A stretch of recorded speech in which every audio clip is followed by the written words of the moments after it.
Democrats should take on the swamp and mean it. And what I'm talking about that, when I say the swamp, I'm talking about corruption. Corruption is the most powerful political word in the English language, and it's the most powerful political word in any language. The reason why Alexei Navalny is rotting in a jail cell is because when he challenged Vladimir Putin for the presidency of Russia, he did it pointing out Putin's corruption. He's the guy who got the film crew together, who went and found Putin's billion-dollar dacha, wherever it is, his mansion that he had built, and all the yachts and all this stuff. And they did a whole, they've got this thing called the Anti-Corruption Group. It's got a name very similar to that in Russia. And they're continuing the work, by the way. But he's rotting in jail because Putin knows how powerful the word corruption is.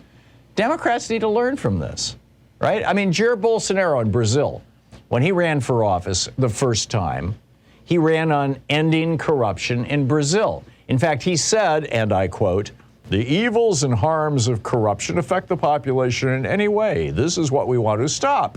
A corrupt government stimulates crime in all areas," which, by the way, is true. Volodymyr Zelensky is the president of Ukraine because he ran an anti-corruption campaign. He didn't overthrow the guy who was Yanukovych, who Paul Manafort had helped put into power in Ukraine on behalf of Russia. And then Yanukovych, of course, stopped the whole process back in, I think it was, 2009? I forget the year, but back there in that neighborhood of time. It was Yanukovych who said, "Oh no, we don't need to join NATO," and of course his strings were being pulled by Paul Manafort, who was working on behalf of Russian oligarchs, presumably including Putin. And then Manafort comes to the United States in 2016 and volunteers for free to run Donald Trump's campaign. Gee, what a surprise! Anyhow, Zelensky ran against the corruption of Petro Poroshenko, who was, another reasonably, he was sort of like a Republican. He was not a Putin toady, but he was in with the oligarchs, shall we say. And Zelensky, bopped him out of office by talking about corruption. Donald Trump ran on being opposed to corruption in 2016. This is an amazing story. I mean, when Louise and I lived in D.C. during the 2016 election, we knew a number of people socially who were military or ex-military. I mean, they're all over the place in D.C., right? And some of them were people that, we would occasionally hang out with. And the thing that amazed me was how many of them were eager to vote for either Bernie Sanders or Donald Trump. Why? Because they felt that the government had become corrupt. And they wanted to have, somebody from the outside who was going to come in and shake things up. In fact, right after the 2016 election, in March or April of 2017, a reporter for Huffington Post, John Hotchkiss, put together a fake Facebook account and then used that account to join a whole bunch of pro-Trump groups, about 50 different pro-Trump groups. And after he had, established his, yes, I'm a Trump humper here in these 50 groups, he put together a meme in which he asked a very simple question. What do you like about President Trump?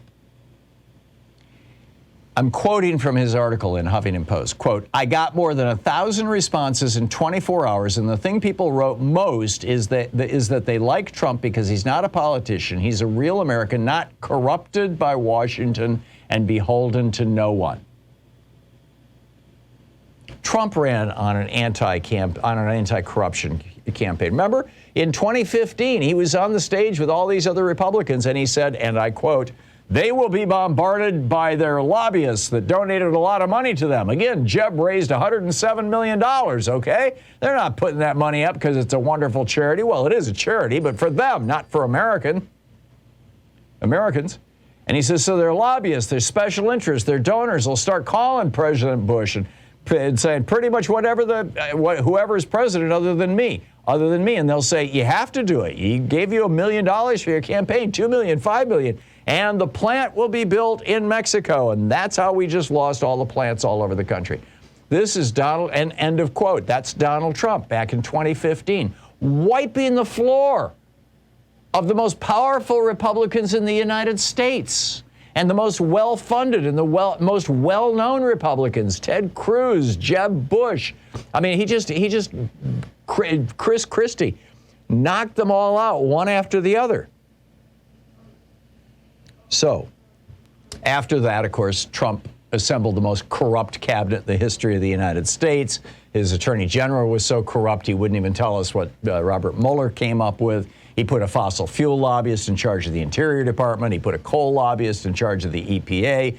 He put the Transportation Department under the oversight of Elaine Chao, whose family's worth hundreds of millions of dollars in the shipping industry. That's, by the way, regulated by the Transportation Department. He put Wilbur Ross, a billionaire that Forbes magazine calls a grifter, in charge of the Commerce Department, where he had access to all kinds of inside information.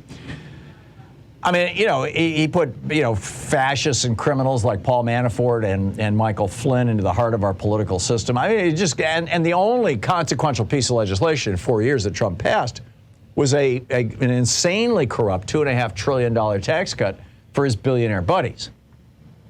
Which brings us to the point that you can only run successfully on ending corruption once. Jair Bolsonaro did it in Brazil, and now he's running for re-election. And guess what? He's not mentioning corruption anymore. He can't. Instead, what he's doing is voter suppression.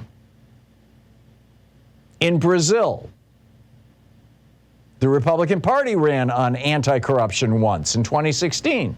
They can't do it again. What are they doing now? Voter suppression in the United States. To stay in power, if you get in power, using anti-corruption, there's two ways to hold power. One is to continue being against corruption. Vladimir Zelensky in Ukraine, created a government agency to end corruption in the federal government of Ukraine.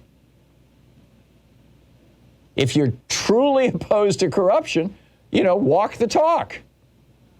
Zelensky did that. The Republicans didn't do that. Bolsonaro didn't do that, but Democrats can and should do that. Normally if you talk about an issue, say healthcare, people will say, oh, well, you're taking the Democratic or the Republican position? Or student debt, or voting rights, or inflation, or whatever. Labor, green energy, you name it, immigration. As soon as you put a party frame around it, you've got people from the other party saying, no way, I'm not going to support you in this. But if you put a corruption frame around it instead, everything changes. There is no partisanship when you mention corruption. So to expand health care, Democrats should be talking about their Republican opponents being corrupt toadies, stooges of the insurance industry. On ending student debt, they should point out that their Republican opponents are toadies for the corrupt bankers who are making billions in profit off student debt. On voting rights, they should point out that the Republicans are rigging the system corruptly so that they can wallow in the big bucks that their donors shower on them. On inflation, they can frame the issue as Republicans refusing to do anything about companies that exploit the pandemic and the war in Ukraine to rip off consumers. On labor, they can tell the story of how the Republican Party has been fighting against the right to unionize ever since 1935 without a pause. And it went on steroids in 1981 when Reagan declared the war on working people by busting up Patco. On green energy, they can frame the issue as a corrupt fossil fuel industry that doesn't care how much Americans pay for energy or how many people die from, exhaust poisons and climate change, as long as they can keep their profits going. And, of course, there's subsidies for the Republican Party. On immigration, they can point out that Republicans have no problem with illegal employers who hire people who aren't supposed to be here because they're on the take from these giant corporations. Framing these issues, remember, Donald Trump talked about the swamp, and that was the thing that got him put into the White House. Democrats need to be talking about the swamp, too. Now, I realize we've got some swampy problems in the Democratic Party. But people are starting to wake up. Kurt Schrader, here in Oregon, the guy who voted against Medicare being able to negotiate drug prices, he's now saying he's not going to take any more money from the Koch brothers or from Charles Koch and his foundations and his groups. It's a start, right? We've got Manchin and Sinema. Everybody knows, Sinema's taking money from Big Pharma. Manchin's taking money from fossil fuels. And so they're blowing up, good legislation. Well, let's do something about that, though. Let's elect some genuine progressive Democrats to the United States Senate, and there are some running this fall, so that we can get a large enough majority and then the Democratic Party needs to commit itself to ending corruption in its own party as well as across the board.